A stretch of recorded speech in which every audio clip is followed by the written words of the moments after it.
Olá, pessoal. Boa tarde. Tudo bem com vocês? Sejam muito bem-vindos a mais um DigiCast. Estamos aqui hoje para mais um episódio e queria falar com vocês que antes de começar esse episódio super especial para vocês se inscreverem aí no nosso canal, né? Com certeza. E já deixa o like também. E se você quer ser um patrocinador do nosso DigiCast, a hora é agora, hein? A gente vai deixar aqui o e-mail aqui de baixo aqui, que vocês vão ver aqui na descrição descrição do vídeo. E aí vocês é só entrar em contato com a nossa assessoria para ser um patrocinador aqui do DigiCast. E agora, Max vai apresentar a nossa querida participante de hoje. Que é realmente uma querida, tá, pessoal? Ela é referência aí no empreendedorismo feminino, no ramo da advocacia. Quem será que está aqui conosco hoje? Aquela que é conhecida como Amanda Michelangelo, Michelin, das irmãs Michelins. Ela hoje atua, né, aí na advocacia. Amanda, muito prazer, é uma honra estar aqui com você. Conta pra gente um pouquinho a respeito disso, como que é estar aí hoje à frente de 4 treinamentos, né, para advogados, um nicho que a gente sabe que era bem engessado.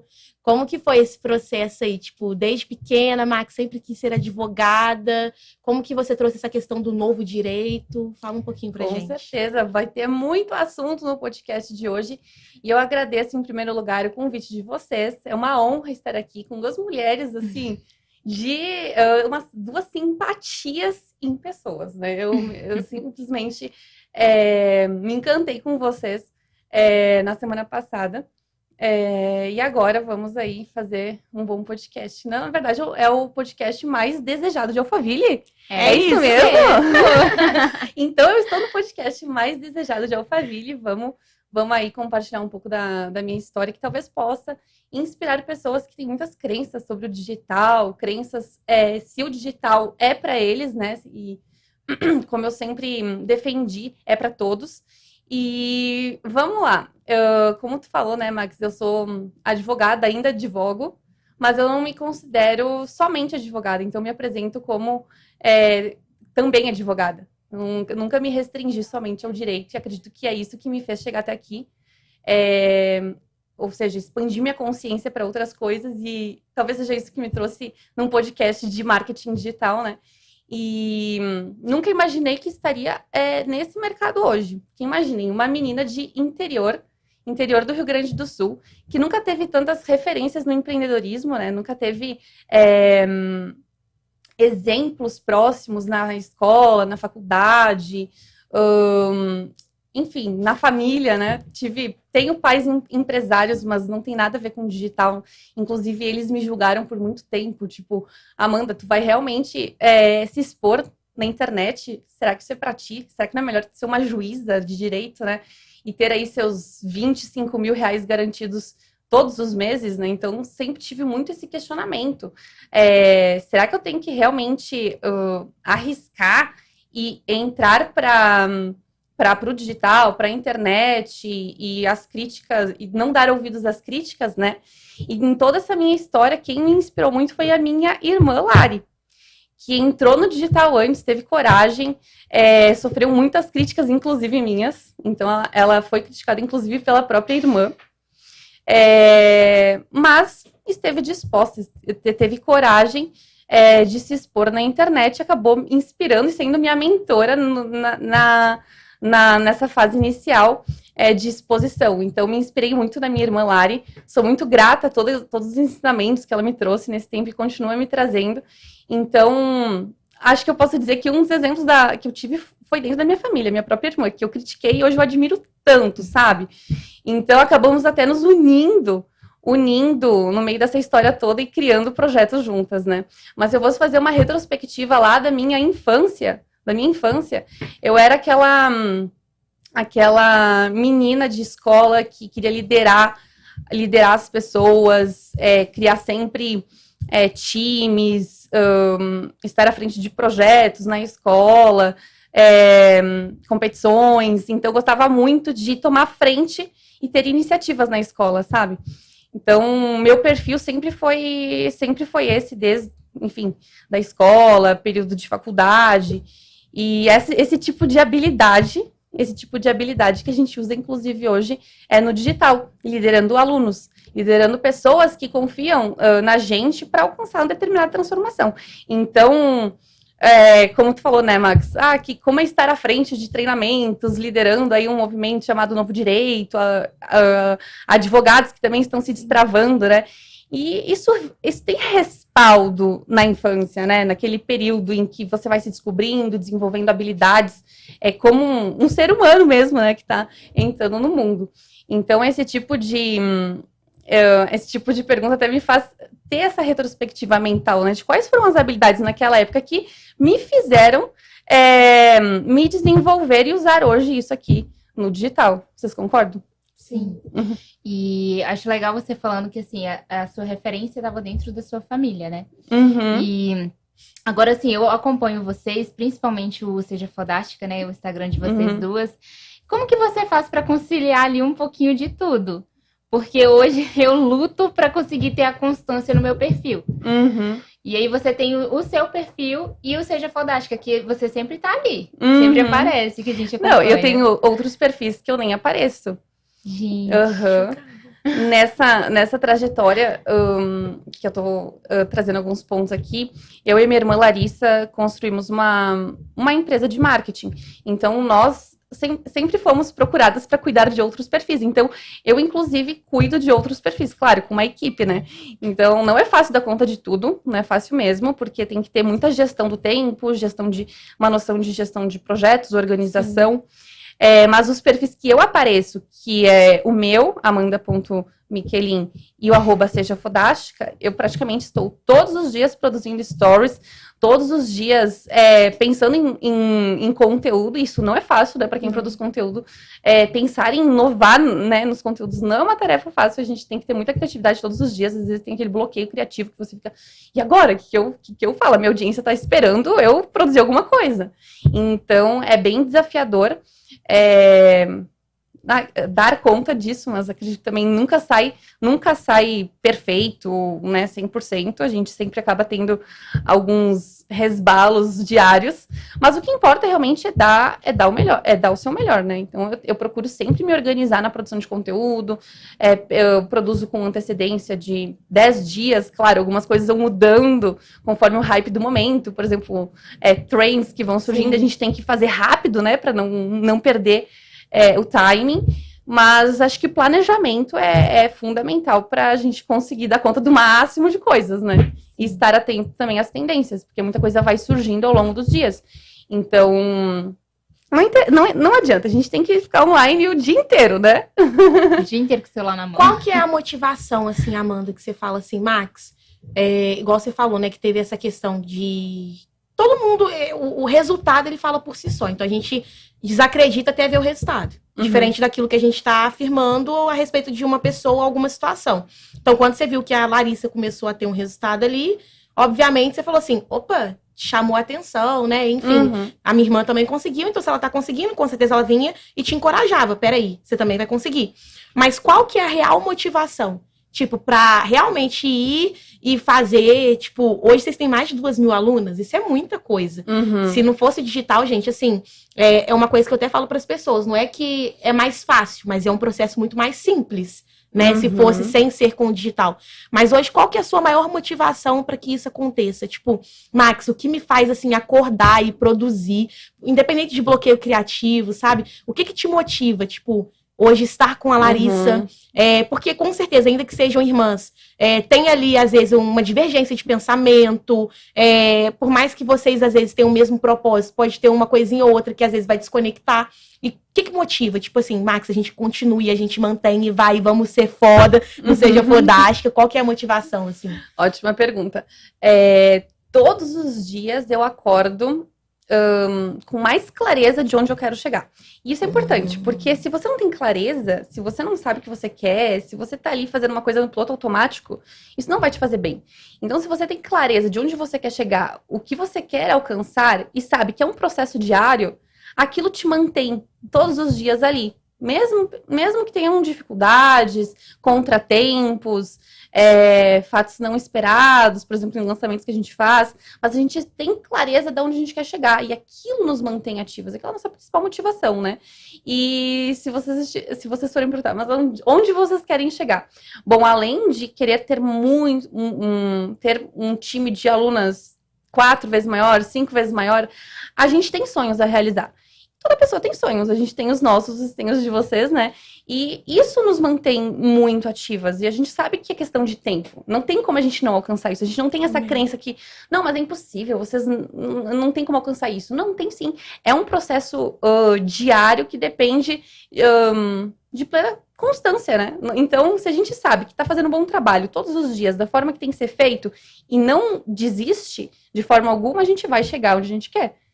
Pode demorar 2 anos, 5 anos, 10 anos, mas vai chegar. Então, ter esse sentimento, essa clareza e sentir que os nossos sonhos são nossas prioridades, que pode ser também ajudar a família, poder ter acesso a outras coisas, alcançar nossa liberdade, é realmente o que nos mantém aí ativas todos os dias. A Max falou sobre lidar com irmã. Eu acho que todo mundo fica tipo assim, nossa, elas são irmãs e trabalham juntas. Sócias. Gente, não é fácil, não. Até mesmo não sendo parente, a gente sabe que não é fácil. Como que vocês fazem pra lidar, tipo assim, com um dia que um acorda daqueles dias de TPM? E, sei lá, às vezes acontece também de vocês terem ali uma opinião diferente uma da outra. Como vocês fazem pra juntar isso e, assim, fazer dar certo, igual tá dando? Como nós nos conhecemos há 26 anos, a gente sabe como é que é o perfil de cada uma. Então, ela conhece meu perfil, eu conheço o perfil da minha irmã. Por a gente conhecer como cada uma reage a determinadas situações, a determinados fatos, a gente consegue antecipar algumas coisas. Então, se vem alguma coisa que pode atrapalhar a performance da Larissa, eu já consigo me antecipar para que isso não aconteça. Então, a gente, é uma via bem recíproca. Enquanto eu ajudo ela, ela me ajuda. E isso torna o nosso relacionamento mais leve ao longo dos dias. Então, não é pesado trabalhar junto. É claro que tem muita coisa que só irmãs sabem, né? Só irmãs, enfim, sabem resolver. E a gente resolve muito bem nossos problemas. Acredito que a melhor sociedade, sim, é entre irmãs. Pode parecer uma loucura, mas eu tenho muita satisfação de ser sócia da minha irmã, porque a gente tem objetivos em comum como sócias e objetivos em comum como família. Então, isso acho que é até um gás maior para a gente continuar ativamente no nosso trabalho. Sim. Mas já teve algum momento, assim, que você pegou e virou assim, Larissa, eu não quero mais. Esse negócio aqui não vai dar certo e tchau pra você, e aí? Com certeza. Sempre tem aqueles momentos de desespero, de dúvida, de incerteza que dá vontade de largar tudo. Mas a gente fez isso e no dia seguinte a gente se acalmou e voltou com tudo. Então, são situações pontuais que a gente acaba tendo, inevitavelmente, mas até no próximo dia a gente pode voltar mais forte, botar alguns pontos na mesa que são importantes uma para outra. Então, esse tipo de situação até ajuda a resolver algumas coisas e melhorar ainda mais. Agora, uma coisa que é curiosidade, eu acho que não só minha, mas de muita gente, qual que foi o start para você trazer esse conteúdo, né, levar para o digital esse mundo aí da advocacia? Certo. O start real foi quando eu estava extremamente insatisfeita num trabalho tipo CLT, como advogada. E eu pensei, não, isso não é pra mim, eu preciso mudar, não tem nada a ver comigo, eu tô trabalhando 12 horas, ganhando, sei lá, 3 mil reais ao mês. Então era bizarro. E eu pensei assim, não, eu vou mudar de alguma forma. E mudando, e naquela fase, tipo, compartilhando os primeiros conteúdos nas redes sociais, eu já vi tanta gente, tipo, cara, que legal, que legal, que legal, que legal. Eu pensei, não. Então, esse negócio é, sim, para advogado também, e eu vou ajudar outros advogados que passaram pela mesma situação que eu, numa CLT, ganhando pouco. E depois que eu fiz isso, eu vi advogados que me relatavam que ganhavam 500 reais por mês. Tipo, com 5 anos de formado. E tudo isso me dava mais gás para continuar, levando essa mensagem para mais advogados. Porque no Brasil existem muitos advogados formados que estão totalmente sem rumo, se sujeitando a ganhar um valor irrisório por mês, quando na verdade poderiam estar ganhando muito mais de forma flexível, diretamente de casa, trabalhando, sei lá, com o Instagram, com o digital. Então esse ali foi o start, ver que a situação da minha vida estava horrível, que eu precisava tomar, né, fazer alguma coisa. E nisso estourou a pandemia. Então, de alguma forma ou de outra, a atenção estava no digital. Sim. Então foi aí que eu dei o meu gás maior e comecei a produzir conteúdo e vi que estava dando resultado. Impressionante. Amanda, e como lidar, assim, com as frustrações? Por exemplo, como você lida com isso hoje através do digital? A gente sabe que estabilidade não existe. Isso é uma ilusão que muitos que vêm do CLT, igual você comentou, poxa, trabalhava mais de 12 horas e ganhava 3 mil reais. E aí, a gente vem para o digital, vocês já fizeram múltiplos 6 dígitos. Para quem não sabe, múltiplos 6 dígitos são mais de 100 mil reais. E aí, tipo, uau, é muito dinheiro. Então, a gente percebe que teve muitas pessoas que vieram para o digital, até mesmo dentro do seu nicho de advocacia, que fizeram muito dinheiro e sumiram. Tipo, ficaram mal, não conseguiu sustentar o negócio por questão de gestão, enfim. Mas, assim, como você fez para lidar com essa questão do digital? Tipo, Max, para mim, desde o início, foi muito bom, ou foi um processo que eu tive que entender que, peraí, alguns vai fazer 100 mil em 7 dias, outros vai fazer 100 mil depois de 2 anos. Como que foi esse processo para você? Teve algum momento que você se frustrou? Por exemplo, quando você veio pensando, beleza, eu ganhava 3 mil reais, trabalhava 12 horas. Com o digital eu posso trabalhar 8 horas e ganhar 100 mil. Mas você chegou a ter algum momento esse tipo de frustração por uma ilusão que às vezes é vendida na internet? Com certeza, lá no início eu fui uma das pessoas iludidas, que era super fácil fazer mais de 1 milhão até em menos de 7 dias, em questão de horas. Uhum. E isso é algo que tem que ter muito cuidado, principalmente para quem está entrando. O que é muito importante para não ocorrer esse tipo de frustração é não se comparar. Não se comparar, porque cada pessoa que entra no digital tem as habilidades, né, que eu até comentei no início do podcast. Algumas habilidades que já foram desenvolvidas desde a infância. A capacidade de gestão, certo? Coisas que a gente não aprende, por exemplo, numa faculdade de Direito. Então, eu tive que aprender gestão de projetos, várias coisas que eu não tinha conhecimento antes. Quem entra no digital, talvez com algumas outras questões mais avançadas, pode ter resultados mais rápidos.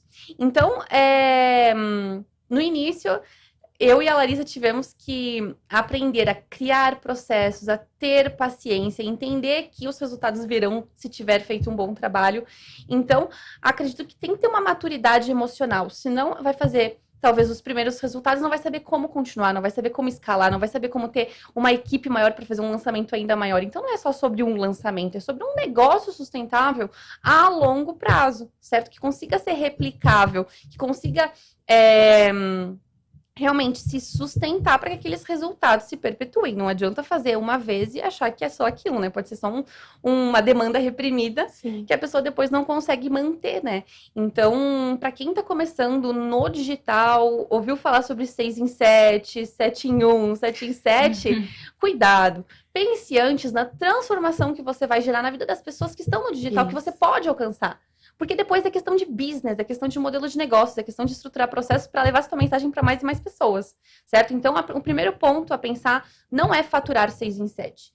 É pensar em como estruturar uma transformação na forma de um produto que tenha uma promessa boa para um público específico que queira muito a sua solução. E antes de oferecer essa solução que eu acabei de falar, tem que pensar em criar realmente uma audiência, né? Uma audiência que acompanhe você, que queira uma solução de você antes de você dizer que tem uma solução. Esse é realmente o jogo do marketing, é você fazer pessoas quererem uma solução antes de você dizer que tem uma solução. Porque você produziu conteúdo muito bem, porque você tem uma proposta muito clara, porque você já impactou gratuitamente a vida dessas pessoas. Então, quando vê uma solução paga, é fácil, né? É simples, é a cereja do bolo. Mas muita gente não tem a paciência de fazer o trabalho anterior a esse, né? Que é produzir conteúdo todos os dias, ter constância, estar nas redes sociais, validar dores da audiência, entender o que eles querem.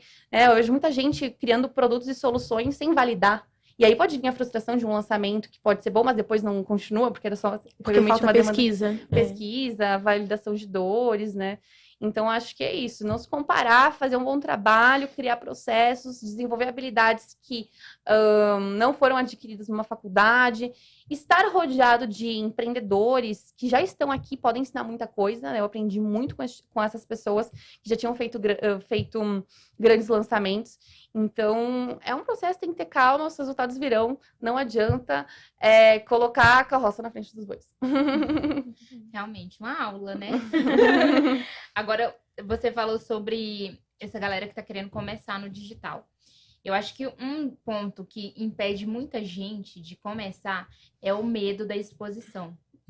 Como que você lidou com isso? Imaginem, né? Vocês estão perguntando isso para uma advogada super Sim. tradicional, que só trabalhava com prazo processual na frente de juiz, falando com o juiz. E aí tinha vários colegas tradicionais que, obviamente, acharam estranho, né, esse movimento pro digital.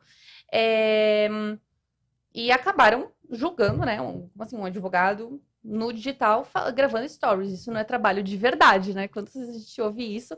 Ou o tal do virou blogueirinha, ou o que tá fazendo aí todo dia com o celular? Você não vai ganhar nada com isso. Então, são várias crenças, né, que vão nos deixando até com esse medo do julgamento e medo da exposição, certo? Então, as pessoas já gravam o primeiro story no Instagram com medo do que as pessoas vão falar, né? E isso é horrível, né?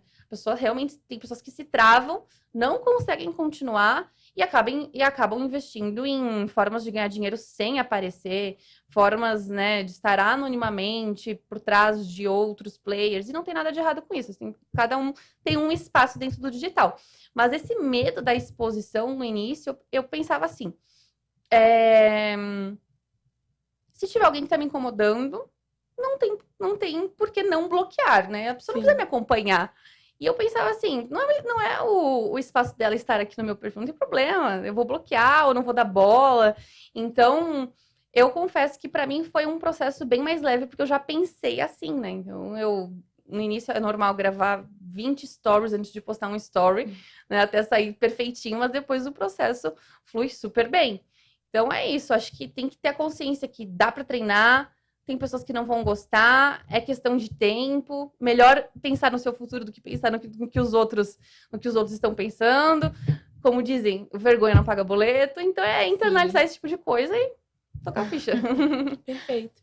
Uma pausa antes para agradecer um dos nossos patrocinadores, que é o Biscoito da Sorte Yuki, que pode estar aí no seu evento. Eles personalizam do jeitinho que você merece, ó, com sua logo, com frases. Delícia. É uma delícia. E você consegue colocar frases, né, aqui motivacionais a respeito do seu projeto, do seu trabalho, enfim. E aí você quebra o biscoitinho, gente, que é muito gostoso. E gente, aí sai uma frase topérrima aqui, ó. Eu não queria comer porque eu fiquei assim, não sei, não sabia nem se era de comer mesmo.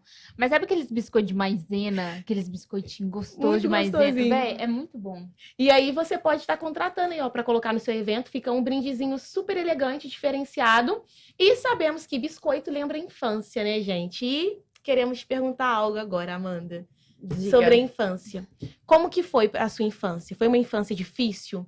Ou foi uma infância tranquila, por exemplo? Porque tem muita gente que olha, assim, uma loira branca e, tipo, pensa, já tinha dinheiro. Ou, tipo, pra ela sempre foi muito fácil, tem um nome muito forte, um nome chique. Como que foi esse processo? Tipo assim, porque as pessoas, às vezes, validam dessa forma, pessoas até mesmo que já vêm de uma condição financeira melhor, como querendo desmerecer, tirar o merecimento de um bom trabalho, de um profissionalismo. A gente vê que você é eloquente, que você tem estudo, que você buscou por isso, que você é merecedora do sucesso que hoje você está alcançando. Só que como que foi a infância da Amanda em si, em relação a Larissa, em relação aos pais? Foi um processo fácil? Foi um processo difícil? Max, a gente veio de uma família simples, a gente veio de uma família mais rica. Conta pra gente aí, pra sua audiência. Boa. Conta pra gente. Então, Max, realmente existe muito esse pré-julgamento, né, que as pessoas fazem. E ao contrário do que muitos podem pensar aqui no podcast, durante a minha infância, eu tive várias dificuldades, e não aqui somente, não quero dizer financeiras, mas dificuldades de entender quem era eu dentro da escola, porque eu não... eu tinha uma certa dificuldade de me relacionar com pessoas, de entender alguns comportamentos. Então, até eu digo que eu já sofri bullying na escola. As pessoas, nossa, sério? Sim, eu já sofri bullying na escola, para vocês terem uma ideia. Então, eu tinha uma certa dificuldade de me relacionar com as pessoas. Eu era extremamente tímida, então eu não conseguia nem apresentar um trabalho na frente da sala de aula. E isso gera, inevitavelmente, alguns traumas até na pessoa, de se desenvolver. Então, eu digo que tive que ter muita superação, assim, durante a minha infância, minha adolescência. O relacionamento com meus pais também não foi um dos melhores, assim, um dos maiores exemplos de relacionamento. Já tive muitas brigas familiares, mas acredito que tudo chegou a me fortalecer mais, né? Então, o meu pai, vendo algumas desavenças entre eu e minha irmã, nos colocou numa terapia pra gente se autoconhecer, buscar mais autoconhecimento. Então, tive bons exemplos nesse sentido para acabar ganhando maturidade ao longo dos anos, né? E os meus pais sempre investiram na nossa educação, sou extremamente grata, então tive acesso a boas escolas, uma boa faculdade, e acredito que isso me ajudou muito a me tornar a pessoa que eu sou hoje. Então, durante a escola, por exemplo, eu me recordo até hoje, eventos, cultura que teve por trás de toda uma educação. Então, acabei que eu sempre estive presente em projetos que estimulavam a minha criatividade. Então, às vezes, nem é só sobre a questão financeira, né? Mas é sobre os estímulos que tu tem quando tu é criança. Sim. Vejo muitas pessoas que não tiveram uma boa situação financeira e é exatamente por isso que chegaram onde chegaram. Exatamente por isso que se desenvolveram, que tiveram algum gatilho, alguém falou alguma coisa que fez realmente a pessoa querer correr atrás do sucesso, querer correr atrás de um reconhecimento maior. Então, esse é um dos principais investimentos, né, que as crianças têm que ter quando estão se desenvolvendo. Então, os pais têm que pensar muito nisso. Eu tive bons estímulos, principalmente na parte de educação, cultura, e acredito que é isso que me ajudou bastante. Mas, claro, nem tudo é um mar de rosas. Tiveram várias dificuldades, mas acredito que é exatamente por eu ter tido algumas dificuldades de aceitação, de relacionamento, de dilemas, de alguns trauminhas, assim, que a gente vai adquirindo, que eu consegui me desenvolver até meio que sozinha, assim, sem né, sentir que tinha alguém ali comigo me cobrando todos os dias. Então, eu tive que me desenvolver sozinha para começar até ter uma mentalidade empreendedora para chegar até aqui. A Ana vai te fazer uma pergunta, mas você tocou num ponto que hoje, assim, a gente estava até conversando outro dia a respeito disso. As pessoas hoje, elas têm uma crença, por exemplo, acha que porque o digital, ele traz uma visibilidade e traz uma renda mais assertiva a curto prazo, digamos assim, você não precisa estudar. E aí você tocou num ponto muito importante. Os meus pais investiram na minha educação. E como que você lida com isso hoje? Tipo, as pessoas questionam, Amanda, porque como você tem ali o Seja Fodástica, e aí tem o seu perfil que é para advogados. Então, hoje a gente vive muito nesse viés, né? Faculdade ou CLT, ou eu vou empreender, como que vai ser? Como que é isso aí? Ótima pergunta também, porque eu como uma advogada que é mentora de vários outros advogados e por ter feito faculdade, eu tenho que dizer que existe um caminho com a faculdade também, né? Em contrapartida, eu vejo que tem um público que não tem nada a ver com faculdade, que poderia dispensar a faculdade. Aí já me perguntaram várias vezes, Amanda, você teria feito faculdade se você tivesse conhecido o empreendedorismo antes, né, aos 17 anos? Porque eu não sabia dessas possibilidades aos 17 anos, nem imaginava que era possível ganhar tanto dinheiro assim na internet como, né, as pessoas vêm ganhando. Hoje, né? Então, se eu soubesse, se a minha família tivesse me estimulado a ser uma empreendedora desde cedo, inevitavelmente eu acho que eu nem iria fazer, eu nem iria por esse lado, mas por hoje, eu ser formada em direito, ser advogada, eu acredito que existe sim um caminho para quem faz uma faculdade e quer ter um sucesso financeiro. Da mesma forma que existe futuro também para quem não quer investir em faculdade, né? Eu acho que tem uma crença, precisa de faculdade para ter sucesso. Depende. Muitos não precisariam, alguns precisariam. Alguns têm muito perfil para fazer uma faculdade ter um sucesso absurdo mesmo, passando por todos aqueles 4, 5 anos numa faculdade daquele modelo que as pessoas que não nos fazem pensar, é apenas replicar, né? Porque tem gente que chega a ser bizarro. Tipo, igual a Ana. Você tava aqui semana passada, no lançamento do Pod, e ela comentou a história dela. Poxa, ela trabalhava num call center ali. E aí, hoje fez uma agência foda aqui em Alphaville, tem um podcast, uma mulher relevante, é mãe, isso tudo com 22 anos. Tipo, bizarro. Amiga, bizarro. Entendeu? E tipo, você nunca quis fazer faculdade. Nunca quis. Mas uma coisa, Amanda, não sei se você sentiu isso na sua transição de carreira até, que as pessoas falam muito a respeito, que eu acho isso, tipo, eu fico assim, mano, não, vocês não estão fazendo isso. Vocês não estão, tipo, impondo isso para as pessoas. É que, por exemplo, todo mundo tem que ser do digital. Todo mundo tem que empreender de forma digital. E eu falo, ok, então não vai existir mais médico, não vai existir advogado, não vai existir ninguém, né? E tem propósitos diferentes, né? Tipo... Sim, igual na minha família, na família do Lucas, né, do meu esposo, tem muito médico. Tem muito médico. E assim, só que é o perfil deles. Eles gostam daquilo ali. E tá tudo certo. Eu acho que cada um tem um perfil diferente. E até né? porque, Ana, quem se forma em medicina, por exemplo, pode empreender na medicina, Sim. Pode ser dono de clínica, dono de hospital, pode criar uma startup na área médica, uma health tech. Então, existem várias possibilidades para empreendedores que se formam e têm uma formação. Ah, mano, mas não precisa ser médico para ser dono de hospital. Claro que não, mas eu acho que se você for médico, você tem mais expertise do negócio. Então, isso já te coloca na frente de uma pessoa que só tem experiência em outras áreas. E é aquela questão também. Hoje tem uma galera, por exemplo, da medicina, eles estão entrando com tudo no digital. Então, eu defendo muito isso. Eu tenho alunas médicas, ou estão em formação, ou já se formaram em medicina. Amanda, como eu faço também para aproveitar essa onda do digital? E aí eu dou grandes exemplos de médicas que vendem soluções para médicos usando o digital. Então, o digital é uma ferramenta, não é o fim em si mesmo, né? Meio, Então, um meio realmente para médicos terem um maior alcance, né, e reconhecimento do trabalho deles. Então, eu acredito que todo mundo tem que usar o digital, mas não necessariamente para alguns casos que são talentos no offline e podem ficar no offline a vida inteira tendo sucesso também. Sim. Deixa eu te perguntar. Eu acho que assim, você passou por várias mudanças, né, durante a época que você entrou para a faculdade, formou, agora está no digital, aí tem o Seja Fodástica. Que desses últimos anos, que hábitos, que crenças que você teve que mudou o seu nível de consciência, que você acha que mudou a sua rotina, que fez com que você hoje fez com que você esteja nessa posição que você está hoje? Então, eu gosto muito de citar alguns livros que eu li que me ajudaram muito nesse processo de desenvolvimento pessoal. Então, por exemplo, aquele livro, Segredos da Mente Milionária. Eu li aquele livro e eu pensei, gente, eu tava pensando tudo errado. Agora eu vou me desenvolver nesse sentido e pensar que eu realmente como um milionário. Então, simplesmente o fato de você entender que um milionário prefere ser remunerado pelos seus resultados, não pelo tempo que ele trabalha, já é uma grande...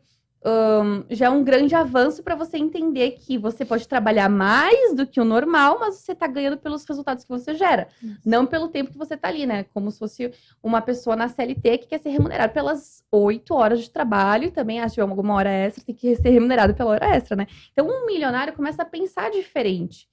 E antes de a gente ter R$1 milhão na conta, 10 milhões, 20, 50, a gente precisa ser essas pessoas milionárias. Pensar e agir como se a gente já fosse. Então, muito do meu desenvolvimento, das novas crenças que eu tive que adquirir para me desenvolver profissionalmente, foi pensando como um milionário, certo? Então, isso avança muito o processo da pessoa. Muito. Se você está assistindo o podcast aqui, você precisa ser antes de ter. Não adianta você querer ter R$1 milhão na conta se você não é essa pessoa, porque esse dinheiro vai sair rapidinho da sua conta, você vai se endividar com alguém, ou você vai emprestar para alguém que não vai te pagar, ou você vai gastar com alguma coisa que depois não vai te dar mais retorno. Você não vai saber investir. Agora, se você pensa como um milionário, você tem ações que te levam a ser um milionário mais rápido. né?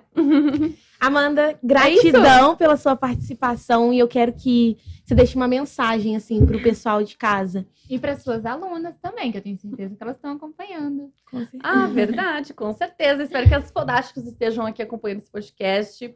E o que eu diria para todos que assistiram até aqui e viram um pouquinho da minha história, curtam o processo. Não queiram resultados imediatos, porque isso pode causar frustração. E o processo é tão gostoso. É no processo que vocês aprendem mais, que vocês entendem como que o game funciona, e não no resultado em si. O resultado vem naturalmente. Então, pensem, né, todos os dias em fazer um bom trabalho, em pensar em causar transformação na vida das pessoas, que os resultados são inevitáveis. É isso, gente. Aqui a gente vai encerrar mais um DigiCast com a nossa Amanda. Fala aí, Amanda, suas redes sociais para o pessoal te seguir. Então, a minha rede social voltada para novos advogados, esse novo mercado jurídico, é amanda.miquelin. Ela também fala de empreendedorismo. E para quem aqui é mulher de outras áreas que quer se posicionar no digital e alcançar bons resultados, @sejafodástica. Gente, é foda mesmo. Seguem lá, acompanha, porque vocês vão gostar. E a gente se vê em breve, então, na próxima terça-feira, às 18h30, aqui no DigiCast. Beijo pra vocês. Até a próxima, galera. Até mais. Yes!